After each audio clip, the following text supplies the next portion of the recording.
자, 저번 시간에 배웠던 게 인간과 자연을 바라보는 관점이었죠. 우리가 크게 두 가지가 있었어요. 한 가지는 뭐냐면 인간 중심주의, 그리고 한 가지는 생태 중심주의가 있었습니다. 그 내용은 그렇게 어렵지 않을 거라고 생각이 듭니다. 자, 그러면 오늘날 현대에 있어서 인간과 자연의 바람직한 관계는 얘와 유사해요. 자, 뭐냐면 저번 시간에 배웠던 생태 중심, 중심주의와 유사하다라고 봐두시면 돼요. 됐죠? 이렇게 점 찍는 게 비슷하다. 자, 요거는 같다. 그리고 얘는 비슷하다. 자, 요거죠. 그래서 비슷한 석격을 띄고 있다라고 보면 됩니다. 생태 중심주의가 인간은 독립적인 존재가 아니죠. 자연과 함께 구성해서 살아가는 유기적인 존재였죠. 결국 뭐냐면 밀접한 관계가 있기 때문에 서로 떼어날 수 없는 조화와 균형을 이뤄야 하는 공존하는 관계라고 스님이 설명했었어요. 그죠? 하나가 우월한 존재가 아니라 둘 다 동등한 존재이다 라고 우리가 봐두시면 됩니다. 그리고 모든 생명체는 인간뿐만 아니라 모든 생명체는 다 가치가 있다고 본 거죠. 자, 이런 관점이 서양의 어떤 자연을 바라보는 관점보다 동양에서 자연을 바라보는 관점과 거의 유사한 성격을 띠고 있습니다. 자, 그러면 정리하는 의미에서 한번 읽고 가로 채우고 가겠습니다. 지금까지 다 설명했던 내용이 다 있어요. 자, 인간도 생태계를 구성하는 자연의 일부다. 그렇기 때문에 다른 생명체와 인간은 유기적 관계를 맺고 살아가고 있다. 유기적 관계는 선생님이 설명했듯이 뭐냐면 밀접한, 떼어낼 수 없는 관계다라고 보면 돼요. 결국 인간이 살기 위해서는 자연도 살아야 돼요. 자연이 파괴되면 인간의 삶도 파괴될 수밖에 없겠죠. 그렇죠? 그래서 인간은 자연 없이 살아갈 수 없으며 자연 또한 인간의 영향을 받지 않을 수 없는 상호 보완적, 서로 관련이 있다. 보완적 관계를 맺고 있다라고 보면 됩니다. 됐죠? 그리고 인간과 자연은 서로 대립해서도 안 돼요. 그리고 한쪽이 우월한 존재여서도 안 되죠. 동등한 존재에서 같이 공존해서 살아가는 관계임을 중시하는 게 뭐냐면 바람직한 관계다라고 봐두시면 돼요. 최근에 아파트나 이런 거 건설하는 거 보면 주변에 녹지 공간, 공원, 하천 이런 것들 많이 만들죠. 그죠? 왜냐면 인간은 자연 속에서 살아가기 때문에 그런 생태계를 조성하는 아파트들이 인기가 많아질 수밖에 없어요. 그죠? 그리고 나이 든 어른들을 보면 귀농 많이 하죠. 귀농도 많이 하고 그리고 전원주택도 많이 짓죠. 결국 인간은 땅에서 태어나서 땅으로 돌아가기 때문에 그런 자연적인 환경을 중시하게 되는 경향을 가지고 있어요. 자, 그래서 공존하기 위한 노력은 뭐냐면 일단 동등한 존재라는 것을 우리가 알고 있어야 되겠죠. 자연을 함부로 파괴시키면 안 되죠. 결국 이 얘기는 모든 생명체는 가치를 가지고 있다. 그렇기 때문에 자연을 소중히 여기고 보존해야 된다라고 보면 돼요. 이런 관점은 좀 아까 선생님이 얘기했죠. 서양의 관점보다는 동양의 자연관과 관련돼 있어요. 그래서 동양의 자연관을 계승할 필요가 있다라고 보면 돼요. 서양에서도 요즘에는 서양의 자연관이 뭐냐면 프론트 정신이에요. 프론트가 뭐냐면 개척이죠. 개발시키는 거. 그죠? 그런 관점에서 동양의 어떤 자연과 함께 살아가는, 더불어 살아가는 이런 관점을 서양에서도 최근에는 굉장히 중요시 여기고 있어요. 자, 그러면 서양의 사상을 우리가 통해서 자연관을 한번 살펴보겠습니다. 일단 첫 번째요. 자, 만물은 본래의 가치를 지니고 있다. 모든 것들이 가치를 가지고 있고, 그리고 인간과 그렇기 때문에 자연이 조화와 균형을 이뤄야 된다. 그 사상이 천인 합일 사상이다 라고 보면 돼요. 그러니까 자연과 인간이 하나가 되는 사상이다. 이 사상은 많이 본 글자가 나오네요. 인을 베푼다, 현명함을 베푼다 라는 거죠. 결국 뭐냐면 자연을 파괴시키지 않고 인간과 함께 살아가는 어떤 존재로 파악한 거죠. 인하면 뭐였을까요? 천인할비. 이거 뭐냐면 유교. 예전에 배웠죠? 유교와 관련돼 있다라고 봐두시면 돼요. 자, 두 번째, 연기설. 사실 이것만 보고도 알아야 돼요. 이 연기설이 뭐냐면 인연. 이 모든 것들은 다 연결돼 있다. 결국 뭐냐면 독립적인 것이 아니고 서로 밀접한 관계를 맺고 있는 상호 의존적인 관계다. 여기 있죠? 요 상호 의존적인 관계다가 나와 있죠. 인간은 죽으면 다시 태어난다. 이런 사상이 뭐냐면 불교에 있죠. 이거와 관련돼 있어요. 그래서 모든 생명체에게 자비를 베푼다. 그래서 얘는 불교와 관련된 거다라고 보면 돼요.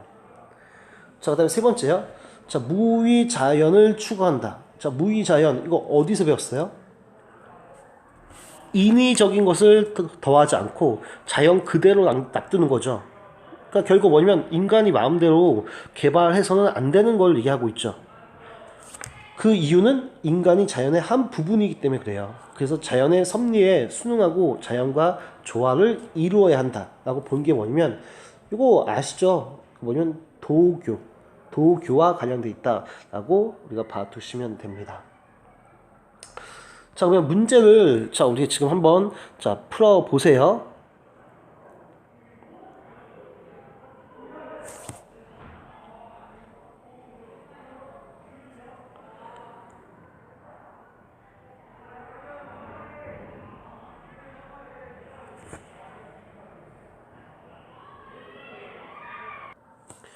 자, 그러면 답을 한번 맞춰봅시다. 자, 1번. 자, 생태계는 항상성을 유지하고 있다. 이게 되돌아간다. 그러니까 환경이 파괴되면 생태계는 다시 회복하기 위해서 노력한다. 요거예요. 자연 정화 기능이 있죠. 생태계가. 그래서 얘는 O와 관련돼 있어요. 자, 2번. 자, 서로 주고받지 않음으로 조화를 이룰 필요가 없다. 아니죠. 서로 상호작용과 조화를 이뤄야 되겠죠. 자, 그 다음에 3번. 공생보다 효율성, 경제성을 중시 여긴다. 그러면 자연이 파괴되겠죠. 그래서 얘는 X. 자, 그 다음에 4번. 자, 사람뿐만 아니라 이제 현대인뿐만 아니라 후손들에게 자연을 이제 물려줘야 되겠죠. 그래서 얘는 O와 관련돼 있어요. 자, 그 다음에 2번에 1번. 서로 밀접한 관계가 있죠. 그죠? 그래서 유기적인 관계이다. 그리고 자, 2번에 자연과 인간의 관계는 한쪽만 취하는 게 아니라 서로 공존하기 위한 노력을 해야 되겠죠. 자, 그 다음에 3번에 1번 보면 청산면. 자, 이런 지역이 자연과 전통을 보존하는 지역이에요. 이런 국제적인 운동이 뭐냐면 현대사회가 너무 빠르게 패스트포드죠. 그죠? 근데 이거는 반대예요. 뭐냐면 슬로우예요. 그래서 슬로우 시티. 자, 이런 도시, 전통과 그 자연을 보존하는 도시를 우리가 슬로우 시티라고 얘기해요. 자, 그리고 자, 브라질의 쿠리치바. 자, 요 지역이 대표적인 뭐냐면 생태 도시예요. 자, 생태 도시. 인간과 자연이 공존하면서 자연 환경을 유지하면서 인간이 그 안에서 적응해서 사는 것을 얘기하죠. 자, 그리고 자, 세 번째야. 자, 이거 뭐냐면 자연이 훼손되는 것을 막기 위해서 일정 기간 출입하지 못하게 통제하는 제도예요. 이게 뭐냐면 자연이 회복할 수 있는 시간을 준다. 그래서 휴식연제다라고 보면 됩니다. 됐죠? 인간에 의해서 자연이 파괴되면 다시 회복할 수 있는 시간을 줘야 되겠죠. 그래서 이게 자연 휴식연제다라고 보면 됩니다. 자, 그 다음에 인간과 자연의 공존을 위한 노력을 고르면 요거 생태학적 관점 또는 지금 보는 바람직한 관점이겠죠. 환경 친화적인 가치관을 갖는다. 맞겠죠? 그리고 일상생활에서 자연보호 노력을 한다. 맞습니다. 됐죠? 그리고 뭐 하나의 입장만 취한다. 아니죠. 양쪽 입장을 다 취해야지만 서로 살아가는 데 있어서 문제가 발생하지 않겠죠. 자, 25페이지, 26페이지는 너무 길어서 선생님이 패스하겠습니다. 친구들이 직접 풀어보세요. 나중에 답을 맞춰 보겠습니다. 자, 세 번째, 환경 문제 해결을 위한 노력을 우리가 한번 살펴보겠습니다. 일단 노력을 살펴보기 전에 환경 문제는 어떠한 특색이 있는지, 그리고 환경 문제의 종류가 뭐가 있는지 한번 먼저 살펴볼게요. 일단 환경 문제의 특징을 보면 한번 파괴되면 이게 되돌리는데, 복원하는데 굉장히 오랜 시간이 걸리는 특징을 가지고 있어요. 그래서 시간이 오래 걸리고, 그리고 복원이 어려워요. 어려운 이런 특징이 있다. 그렇기에 더욱더 우리가 파괴시키면 안 되겠죠. 그죠? 그리고 이 환경 문제는 하나의 국가를 벗어나서 인접한 국가에게 영향을 주는 경우가 되게 많아요. 그래서 전 지구에 광범위한 영향을 미친다. 이게 또 중요한 거리 중에 하나죠. 그래서 친구도 알겠지만 황사 문제가 중국의 문제가 아니죠. 대한민국의 문제이고 일본의 문제이고, 더 나아가 뭐냐면 미국에까지 영향을 미치고 있죠. 그렇기 때문에 환경 문제는 한 국가에서 해결하기가 어려워요. 그래서 국제협약, 국제관계가 중요하죠. 자, 이런 것들이 맺어질 수밖에 없고 필요할 수밖에 없는 특징이 있어요. 자, 그리고 환경 문제는 한번 회복하는 데 있어서 막대한 시간, 좀 아까 얘기했죠. 그리고 시간과 비용이 들어가는 이런 특징이 있죠. 그죠? 그리고 네 번째 뭐냐면 이런 경우가 있어요. 환경 문제가 발생한 지역과 그리고 그거를 일으킨 지역이 일치하지 않을 경우가 있어요. 무슨 얘기면 오염물질이 발생 지역과 그리고 피해 보는 지역이 일치하지 않는 경우가 굉장히 많은 이런 문제점이 있다라고 보면 돼요. 그렇죠? 산업혁명 때 영국이 가장 먼저 발전했죠. 근데 영국도 환경 오염 문제가 많이 발생됐지만 영국에서 발생된 오염 물질이 바람을 타고 북유럽 그리고 동유럽까지 날아가서 거기서 산성비가 내려서 그 지역에 엄청난 피해가 발생하는 경우가 많이 있어요. 그래서 일치하지 않는 경우가 있다라고 우리가 보면 돼요. 됐죠? 예를 들면 체르노빌 원자력 폭발 사고가 있었죠. 그 최근에는 후쿠시마 원자력 폭발 사고가 있었고, 그죠? 요게 언제 발생했냐면 1986년도에 발생했어요. 4월달. 근데 지금 현재까지도 계속 영향을 미치고 있고, 그 지역에서 이게 폭발하고 나서 죽은 사람이 약 25,000명, 즉사한 사람들이, 그리고 직접적 영향을 받아서 죽은 사람이 20만 명 이상이 된다고 얘기해요. 그리고 지금 현재도 이 방사능 때문에 기형의 형태가 많이 발생하고 있죠. 한번 환경 오염 문제가 발생되면 이처럼 시간도 오래 걸리고, 그리고 막대한 피해가 발생될 수밖에 없죠. 그죠? 그리고 이 지역은 우크라이나에 있어요. 우크라이나. 근데 여기만 문제가 된 게 아니라 러시아 지역, 그리고 벨라루시, 그래서 이런 지역, 이런 국가까지 여파가 아직도 남아 있어요. 그래서 한 국가에서 끝나는 문제가 아니죠. 이렇게 심각하기 때문에 우리가 환경 문제를 발생시키지 않고, 그리고 신속하게 해결하기 위해서 많은 노력을 해야 되겠죠. 그럼 환경 문제가 발생되는 원인은 딱 하나예요, 사실은. 뭐냐면 이거예요. 환경을 쓰기 때문에 발생되죠. 환경을 쓰는 사람들은 누구예요? 그죠? 인간이죠. 결국 인간이 증가되면서 자원을 많이 이용해요. 그러면서 산업을 발달시키죠. 그러면서 어떻게 되면 자연이 파괴되면서 생태계의 자정 능력이 떨어져요. 그러다 보니까 생태계가 파괴될 수밖에 없죠. 생태계는 다시 돌아가려고 하는 항상성을 가지고 있어요. 근데 그 다시 돌아갈 수 있는 능력조차 다 파괴시키기 때문에 자, 이런 환경 파괴 또는 생태계 파괴가 발생될 수밖에 없는 문제를 가지고 있다라고 보면 됩니다. 자, 그러면 환경 문제의 유형을 우리가 한번 살펴보겠습니다. 대한민국의 환경 문제는 뭐 여러 가지가 있겠지만 일단 인간들이 살면서 산업화, 그죠? 그리고 도시화 시키면서 환경을 파괴시켰어요. 그에 따라서 문제들이 많이 발생되고 있고, 그 최근에 많이 발생되는 건 뭐냐면 미세먼지 농도의 증가가 많은 문제가 발생되고 있죠. 지금 코로나 이전에도 우리가 마스크를 많이 쓰고 다녔죠.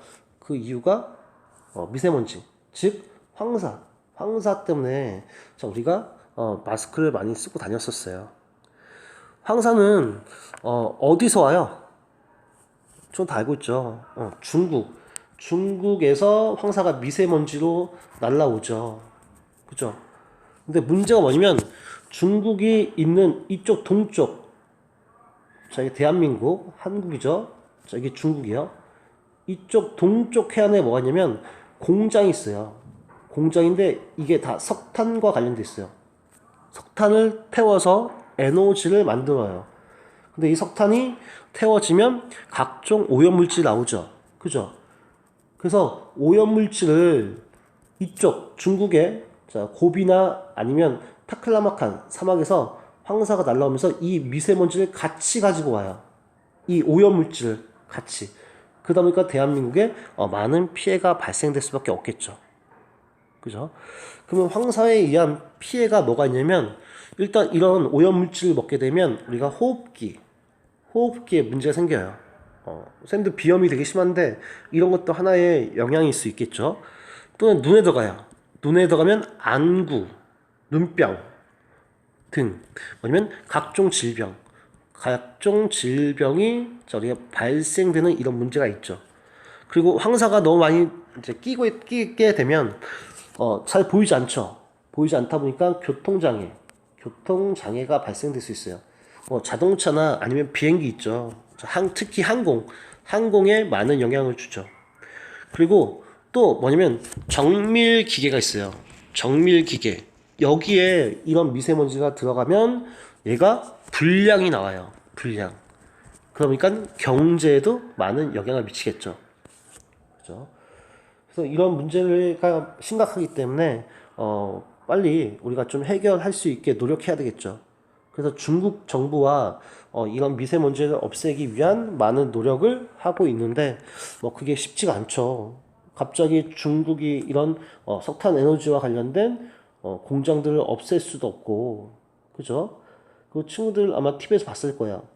특히 중국은 훨씬 더 심하죠. 그래서 베이징 이런 데 보면 정말 사람들이 산소 마스크를 쓰고 다니죠. 그리고 실제로 이런 오염물질, 대기 오염물질 때문에 중국에서 죽는 사람들이 1년에 수만 명? 수십만 명까지 된다고 얘기를 할 정도로 되게 심각한 상태입니다. 그러면 세계적인 환경 문제를 우리가 한번 살펴볼게요. 일단 첫 번째 친구 다 알고 있죠? 지구온난화가 관련돼 있다. 지구온난화는 말 그대로 지구의 기온이 점점점 높아지는, 따뜻해지는 현상을 우리가 얘기하고 있어요. 그럼 이런 현상이 왜 발생되냐면 화석 에너지를 사용하게 되면 이 화석 에너지가 뭐냐면 우리가 알고 있는 동식물 때문에 만들어진 석탄, 석유, 그리고 천연가스 이런 것들이에요. 그래서 이런 것들을 태우게 되면 소비하게 되면 뭐가 방출되냐면 이산화탄소, CO2, 이산화탄소가 방출되게 돼요. 이게 어떤 가스냐면 얘가 온실가스예요. 온실가스가 배출하게 돼요. 그래서 온실가스가 많아지면 지구의 기온이 어떻게 되면 점점점 올라가요. 그래서 얘가 방출되면서 지구의 기온이 점점 따뜻해지고 있다. 뜨거워지고 있다. 지구가 열받는 거죠. 그죠? 인간이 지구를 이용하니까 열받아서 뜨거워져요. 자, 이렇게 지구의 기온이 높아지게 되면 상대적으로 극지방은 원래 기온이 낮은 지역이죠. 근데 여기까지 영향을 미치는 거죠. 그러다 보니까 빙하의 면적이 점점점 녹아서 감소하게 되고 이 빙하에 녹은 물이 바닷물로 들어가죠. 바닷물로 들어가니까 해수면은 상승할 수밖에 없어요. 그래서 저지대, 낮은 지역은 침수가 되는 이런 문제가 발생되고 있죠. 그래서 아마 TV에서 본 친구들이 있을 거예요. 투발루 공화국 뭐 이런 데 있어요. 그런데 지역은 산호초 섬인데 해수면이 상승되면서 사람들이 다른 국가로 지금 피난을 가고 있죠. 그러니까 더 이상 살 수 없는 지역이 되는 거죠. 그죠? 그 기온이 변동되면서 생태계 서식처가 변동된다라고 보면 돼요. 됐죠? 자, 그 다음에 산성비예요. 산성비. 비가 산성을 띠는 거죠. 그죠? 이 산성비는 왜 만들어지냐면 공장의 매연, 그 자동차의 배기가스. 자, 여기서 나오는 성분이 있어요. 그 성분이 뭐냐면 요거 황산화물 또는 질소 산화물이 있어요. 얘들이 산성을 떼요. 강한 산성을 떼요. 근데 얘들이 뭐와 만나면 비와 만났을 때 이게 우리가 산성비가 돼요. 그 이 산성비를 맞으면 어떻게 되냐면 인간의 머리도 빠질 수가 있어요. 그만큼 독성을 가지고 있죠. 그래서 나무에 맞으면 나무가 죽어요. 다 죽는 이런 문제가 발생되고 산림이 파괴되는 거죠. 그 물에 호수에 이게 들어가면 산성화돼요. 산성화되다 보니까 여기 살고 있던 물고기가 떼죽음 돼요. 떼죽음을 당하는 이런 문제까지 발생되고, 그리고 건축물 그 각종 구조물이 녹아내려요. 부식. 자, 부식이 되는 이런 문제가 발생된다라고 우리가 보면 돼요. 자, 그 다음에 열대림 파괴예요. 자, 열대림 파괴는 나무죠. 그죠? 열대 기후에서 성장하는 나무를 얘기해요. 인간의 무분별한 벌목 개발하기 위해서, 나무를 이용하기 위해서, 그리고 농경지를 만들기 위해서, 그리고 가축을 키우기 위해서 목초지를 조성해요. 그러면서 열대림이 파괴가 되는 거죠. 그러면 그 속에 살고 있었던 각종 동식물 생태계가 파괴될 수밖에 없죠. 그러니까 다양성도 떨어지고, 그리고 이 열대림 파괴는 또 지구 온난화를 심화시키는 원인 중에 하나예요. 그 이유가 뭐냐면 열대림은 나무죠. 그죠? 나무는 뭘 먹어요? CO2를 먹죠. 줄고, 그리고 산소를 얘가 방출해요. 그죠? 근데 자 보세요. 이 나무가 CO2를 먹지 못하게 되죠. 얘가 파괴되면. 그러니까 얘가 점점점 증가되니까 뭐냐면 온실가스가 돼서 결국 뭐냐면 지구 온난화가 가속화될 수밖에 없는 이런 악순환이 된다라고 우리가 보면 돼요. 그 다음, 자, 염화플루오린화 탄소가 있어요. 이게 뭐냐면 친구들 쉽게 얘기하면 프레온가스예요. 프레온가스. 아마 중학교 때 배웠을 것 같은데 스프레이 있죠. 스프레이 누르면 칙 하고 뿌려지는 이 프레온가스와 관련돼 있어요. 얘를 자, 우리가 언제 많이 쓰냐면 여기서 많이 써요. 냉장고 그리고 에어컨에서 우리가 많이 사용되고 있어요.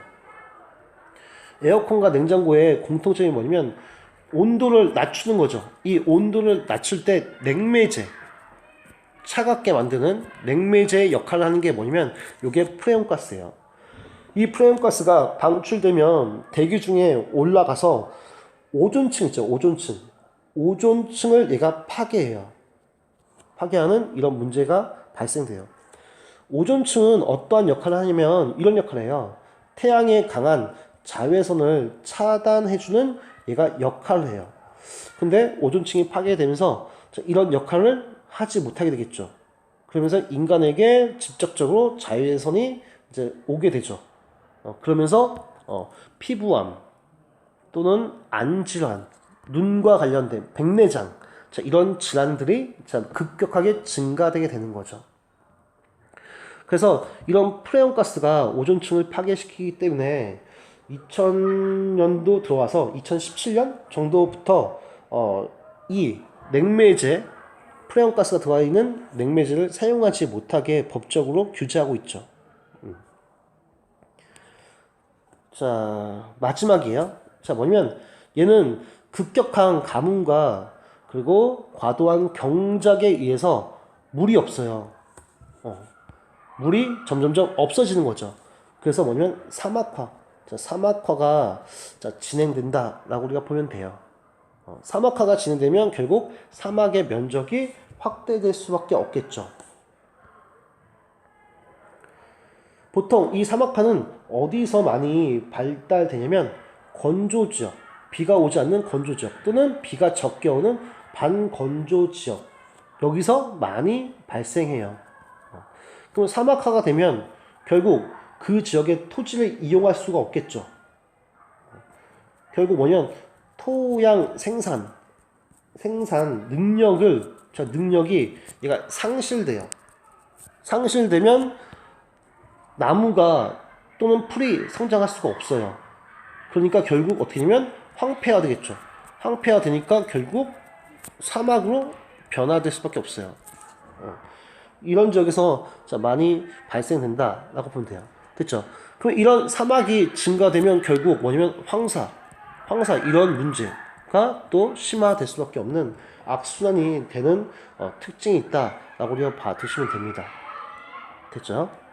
그러면 이런 환경 문제를 해결하기 위한 방안은 사실 개인도 노력해야 되겠지만 개인보다 국가가 굉장히 많은 노력을 해야 돼요. 그래서 이걸 해결하기가 사실 쉽지는 않은 문제가 있어요. 그리고 또 선생님이 얘기했죠. 한 국가에서 발생하고 그리고 그걸 해결하기가 너무 어렵다고. 여러 국가가 다 연관이 되는 경우가 굉장히 많아요. 그래서 국제적인 동참이 필요하다라고 우리가 봐두시면 돼요. 자, 그래서 국제적인 동참을 하기 위해서 국제 협약이 만들어지죠.